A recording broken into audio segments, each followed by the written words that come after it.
Turkish Airlines Euroleague. I feel devotion. In this episode, we cover all the top 16 games from Week 1. The game of the week between Montepaschi and Maccabi opens another chapter in a great rivalry. Rocco Ukic and Marcus Williams are two-point guards out to win. New faces and big returns from Jason Capono to Teo Papaloukas, and not forgetting the bwin MVP and the top 3 of the week. After his first taste of the Euroleague 2 seasons ago, at the age of 28, Cristian Cangur of Montepaschi Siena knew for sure where his unique career path was meant to lead him. I wanted to try to play in Euroleague again. I wanted to compete in Euroleague, and I wanted to test myself that I can play on this level. Cangur is not only passing his newest test as one of the Euroleague's top 3-point shooters this season, but he's also flying the flag for an entire country as the competition's sole Estonian player. We don't have so many players who plays outside of Estonia. I'm trying to show myself in a good way and also a good way of Estonian basketball. By making 56% of his three-pointers in the regular season, Cangur announced his arrival both as an elite shooter and as an inspiration for Estonian players coming up behind him. I worked hard, I still work hard, and I know the other Estonian players, they do the same thing also, but sometimes you maybe just need a little bit luck to take a next step.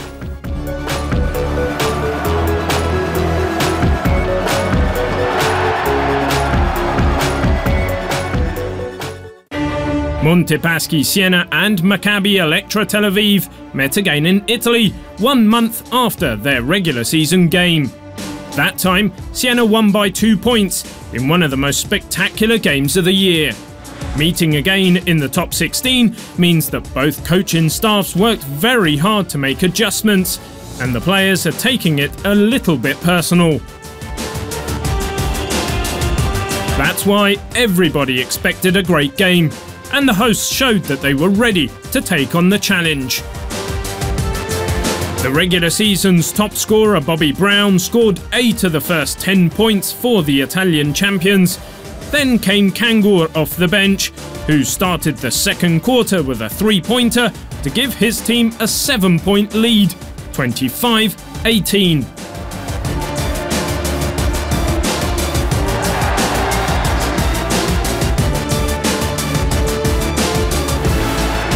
Maccabi Electra came back to level the score later in this period, but Siena was really on fire.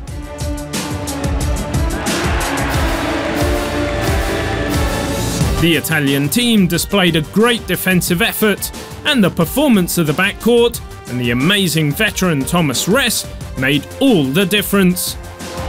Ress led his team to a 14-point lead in the third quarter, 53-39. And he brought that something special that is needed to make a difference.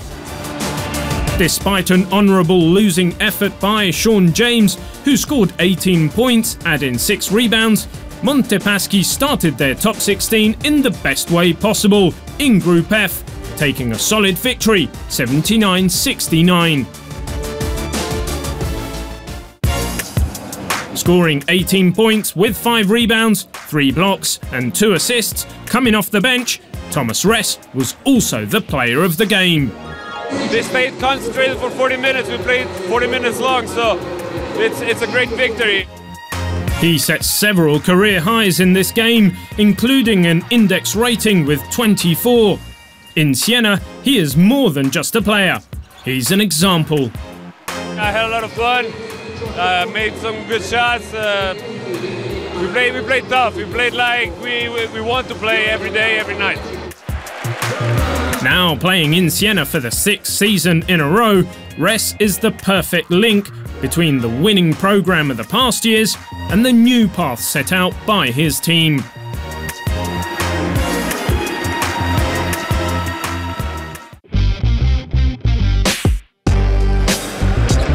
Still in Group F, FC Barcelona Regal dominated the game against another title contender, Fenerbahce Ülker Istanbul, as they once again demonstrated they are championship winning material. The Spanish side won 178, and with a performance index rating of 27, Barcelona's centre Ante Tomic is the top 16 Week 1 bwin MVP. A double-double for him, made up of 12 points and 11 rebounds, with 5 for 6 in the paint, adding 5 assists and 3 blocks.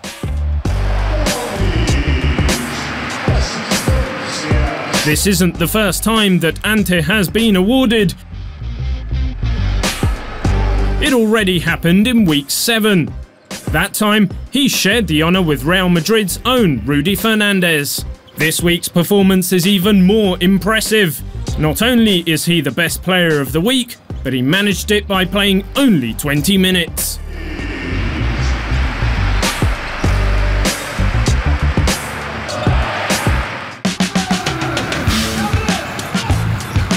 In Vitoria, Caja Laboral received the defending champions Olympiacos Piraeus, and both teams had a winning streak to keep alive.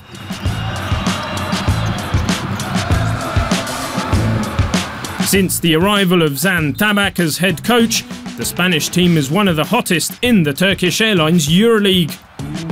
With a great effort by Maciej Lampe, who scored 25 points in 26 minutes, Caja Laboral were brilliant in stopping the champions, ending their series of 7 games without defeat.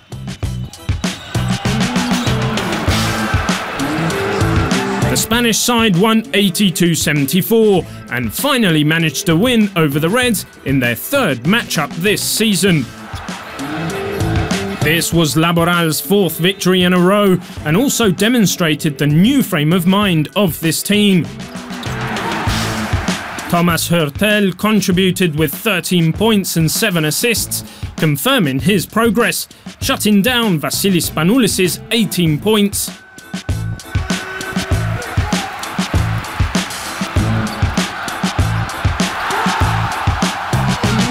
You can count on Vitoria being in the mix for a playoff qualification. Staying in Group F, there was another solid team effort in a close game in Istanbul between Beşiktaş and Himki Moscow region. When the going gets tough and every result counts so much more, every victory on the road can give you an enormous advantage for the rest of the competition. That's why the success of the Russian team in a duel between the outsiders of the group could be decisive further down the line.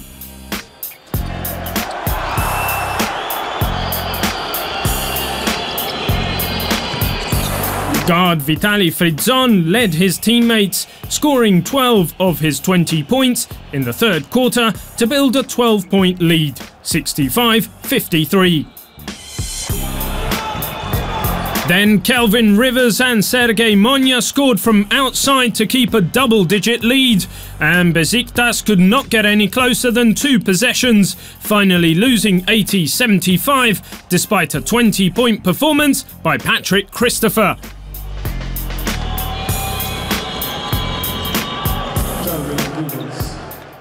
Now, let's move to Group E in Malaga, the hometown of Pablo Picasso and also one of the best teams of this competition, Unicaja Malaga. Last Thursday, the team started its top 16 adventure against Brose Basket Bamberg, but they got off to a nightmare start. The German side led 14-0 at Martin Carpena, thanks to an irrepressible Sharad Ford in an almost perfect start for Brose Baskets. After that, coach Yasmin Repiz's guys fought their way back, but it wasn't over. After Şemi Urtasun made the score 33-35, the German team extended their lead once again, up to another double-digit advantage. Then came Marcus Williams. Hitting free throws, a couple of threes and some acrobatic baskets, he hit a total of 16 points in 10 minutes.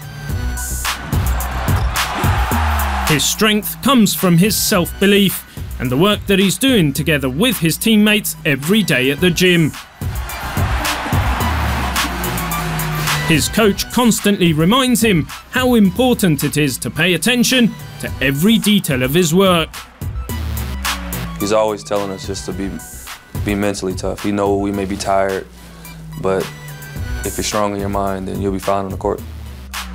It is a good lesson to learn, especially in order to get off to a positive start in the top 16, because everyone knows how important the relationship between the coach and the point guard, often seen as the coach on the floor, can be. He's very upfront with what he wants. He speaks his mind in front of the team. He doesn't wait to go behind closed doors to try to talk to me. If he has something to say, he says it in front of the team, and I respect him for that. I mean, he's open to talk to all the time, and I think that's great for me, for myself and our team. However, the win was sealed by big man Fran Vazquez, who was effective on both sides in the clutch time.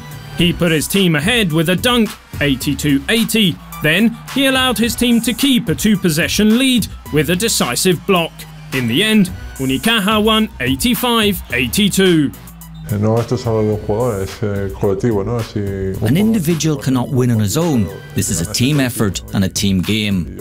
One player can make a difference and play well, but it is the team that wins games. As far as my experience in Euroleague goes, I've always tried to be an intimidating figure in defense and tried to be effective around the rim. In this game, Fran Vazquez added a couple of blocks to his personal collection that includes a career high of 4 in the 2010 championship game, among all of those plays that made him the best shot blocker ever in Euroleague basketball. I'm very happy to be part of Euroleague history. Things are going very well, and I'm playing good basketball here, because I feel comfortable with my teammates and fans, and I hope to stay here for the rest of my career. Contento de cómo han salido las cosas hasta ahora y ojalá pues sigan así hasta el final de mi carrera, ¿no?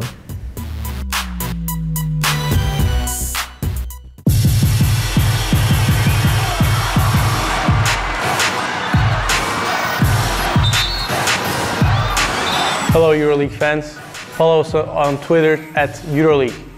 Also share your messages with us with the hashtag #IFeelDevotion.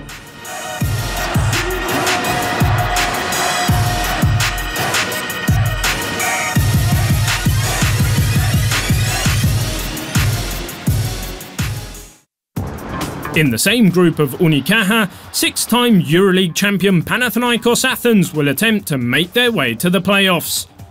Croatian guard Roko Ukic is a newcomer in the team. He arrived as backup and a partner to the legend in the making, Dimitris Diamantidis, as he felt there was a chance to battle for the championship at the end of the season. Yeah, I recognized the project immediately. I knew, even though we got lots of new players, that Dimitris is going to stay, and he's one of the most important pieces they had before. And he was kind of guaranteed that they're going to be competitive. He and Diamantidis have met each other so many times in the past. Ukic knows by heart how good the Greek is and what to bring to fit him well in his team. He's a little bit different player than me. We have different styles, so I think that's why we can play together very well. And we are playing lots of minutes together on the court, and I think so far we are cooperating very well. You know, he's a great player generally, team player, always try to win the game, a great competitor. And you know, I don't want to speak too much about him because everybody knows who is Dimitris. Panathinaikos won 6 out of 10 games in the regular season. They produced some promising performances, like against Real Madrid and Fenerbahce Ulker Istanbul, but they also went through some tough times to get a top 16 pass. Now, with several recent additions to the roster, Panathinaikos are still a work in progress. We are still a new team with 10 new players in the roster. Even now we add some more players. So we are still in the process of building our team and our system, and it's not easy because in Panathinaikos everybody expects just wins and everybody just thinking about winning, and nobody accepts nothing but wins. To help that progress, the Greens can rely on one of the biggest fan bases in the world. There are few places you would want to play more than at the Oaka Stadium in Athens, due to the amazing support of the Panathinaikos family. It's better to be host than guest in that gym, you know, and the fans are great. They really give us support. They support us even through some losses, and all that feeling is great. Also, when you just see up on a roof all these flags, and you feel you are part of something important, and that really makes you feel special. Ukic and his team face Žalgiris Kaunas to open their top 16. As expected, it was a very close game. An injury to Diamantidis after only 4 minutes handed Rocco and his teammates even more responsibility. The Croatian responded by dishing 8 of his team's 20 assists, tying his career high. The Friday night contest was a pure dogfight. Žalgiris was one of the best teams of the regular season, and it showed why with their never-die spirit. They even led by 4, 64-60, with 3 minutes remaining, thanks to their leading scorer Krzysztof Lavrinovic, who finished the game with 13 points. The visitors fell short in the last possession, the other Lavrinovic, Darius, missing the winning shot as Panathinaikos gained a 67-66 success. The Greek team was led by the newcomer Jason Kapono. He scored 14 points in his first 6 minutes on the floor with his new team.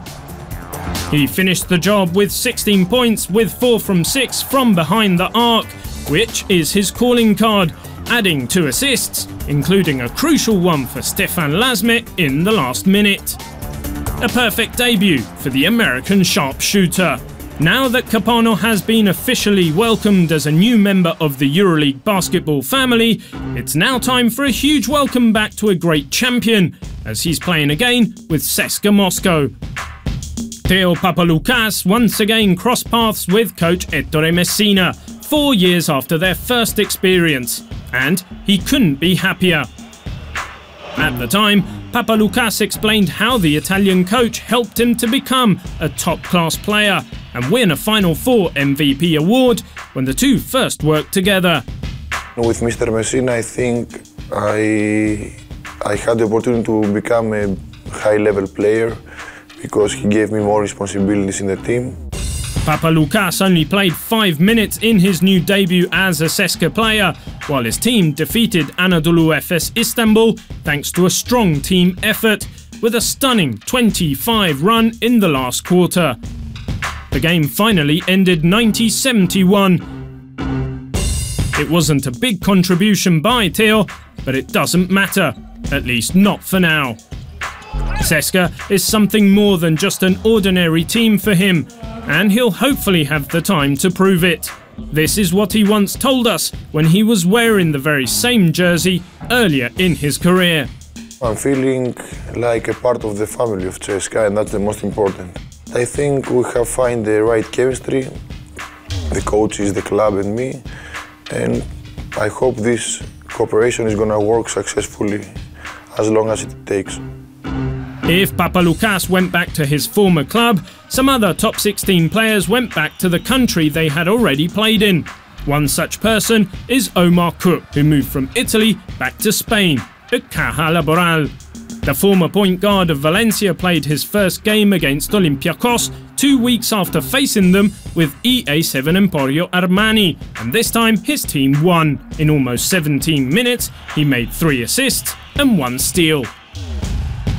The American guard Jekyll Foster went back to Germany, where he played Euroleague basketball with Oldenburg back in the 2009-2010 season. He's now wearing Alba Berlin's colours, but his 10 points and 2 assists weren't enough to overcome Real Madrid, who won 77-63. Last but not least, former Spanish League MVP Andy Panko is back in the country, and he scored 16 points with 3 assists in the comeback win of Unicaja Malaga against Broza Baskets. Welcome back home, guys. Now let's take a look at the top 3 plays of the week. Number 3, Vitoria Spain. Final seconds of the first quarter.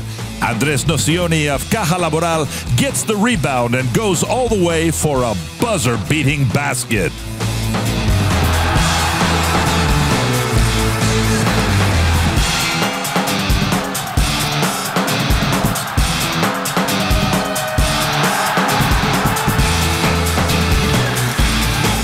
2 still in Vitoria. Tibor Place rises for an easy basket, but Kyle Hines takes the elevator and blocks it off the glass. And the #1 play of the week, Barcelona, Spain. FC Barcelona Regal on the break. Nate Jawai collects the steal and picks up a behind-the-back assist from Marcelinho Huertas to ignite the crowd with a super slam.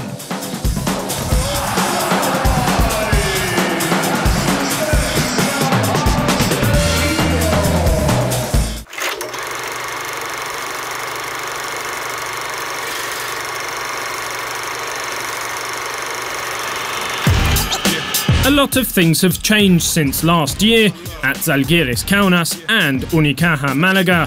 They meet again in Lithuania after more than 12 months since their last meeting.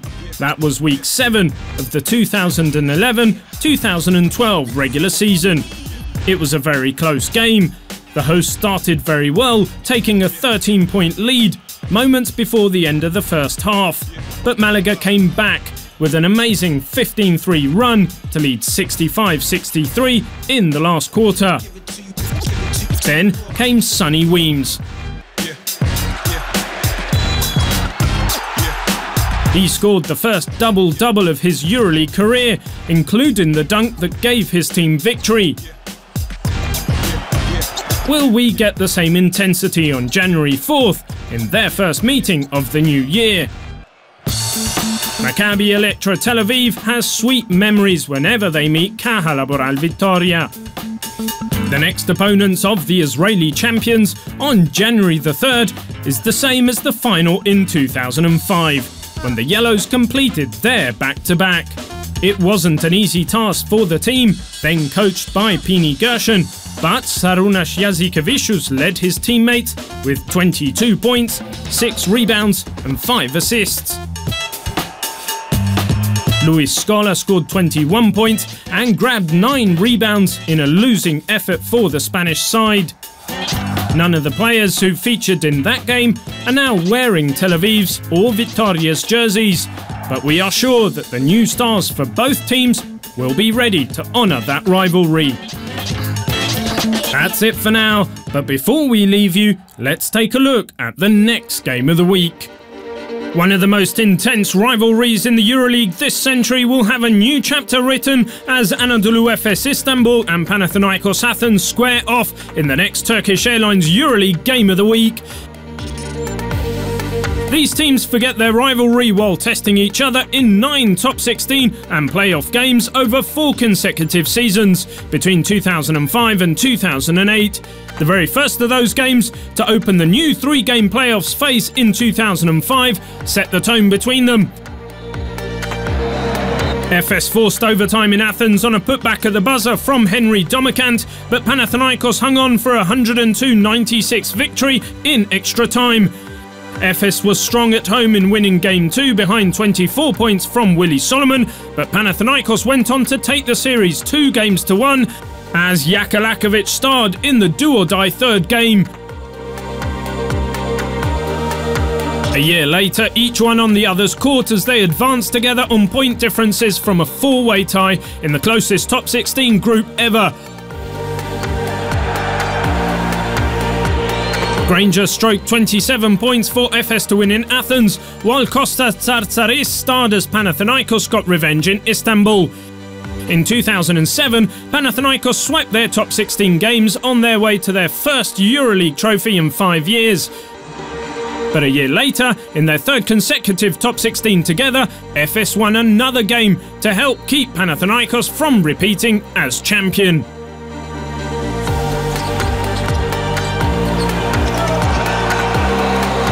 In the last Efes Panathinaikos game, the rivalry came full circle as Efes won on the buzzer with a Kerem Tunçeri layup.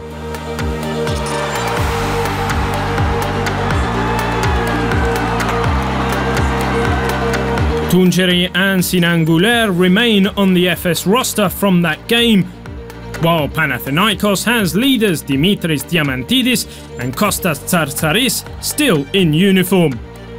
All 4 will be able to tell their new teammates just what it takes to survive this top 16 rivalry on the way to the next game of the week. Anadolu Efes Istanbul against Panathinaikos Athens.